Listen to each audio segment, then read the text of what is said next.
চলো বোর্ডে চলো তো, উপরে কী লেখা আছে দেখো। চলো বানান শিখি আর লিখি। আজকে আমরা ইংরেজি নিজে নিজে লিখবো। আচ্ছা আমি বলবো, তুমি লিখবে, দেখি কতটা আয়ত্ত করতে পেরেছো। তুমি লেখো তো কা,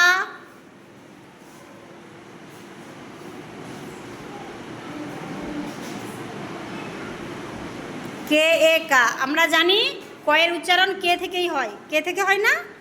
আর আয়ের জন্য এ, কে এ কা। বা ভালো হয়েছে। এবার লেখো তো সা,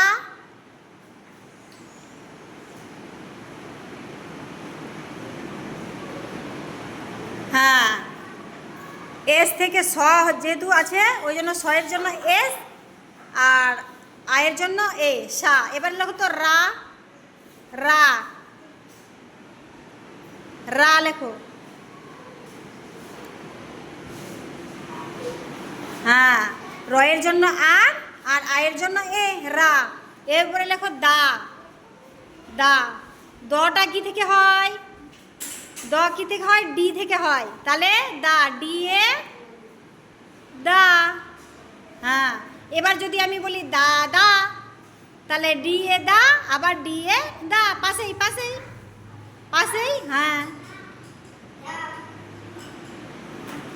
হ্যাঁ D A the, D A দা। কিন্তু ভেতরে যেটা ওইটা কিন্তু স্মল লেটার হবে। প্রথম ফার্স্ট লেটারটা ক্যাপিটাল, আর ভেতরেরটা হবে স্মল লেটার। এটা এটা স্মল লেটার ডি করো, ডি স্মল লেটার ডি।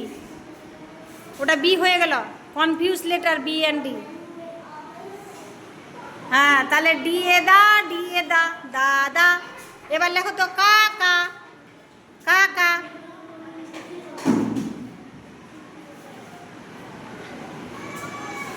কে কা, আবার কে কা। বাহ, এই তো। তারপরে লেখো বাবা, বাবা। আচ্ছা লেখো বা, বা। হ্যাঁ তারপরে লেখো তো, এগুলো তো আমরা বাংলাতেও পড়েছি না, বাবা, কাকা, দাদা, আকারওয়ালা। এবার তুমি লেখো ব্যাট। আমি যেমনি বলেছি কি ভাওয়েল, ভাওয়েলের উচ্চারণ অনেক রকম হয়। ব্যাট লেখো, বে এ, ওই জফলা যেটা বি এ, আর টয়ের জন্য টি, বা বি এ টি, টি এর জন্য ট, আর ওইদিকে বি এ, এ সাউন্ড যেটা।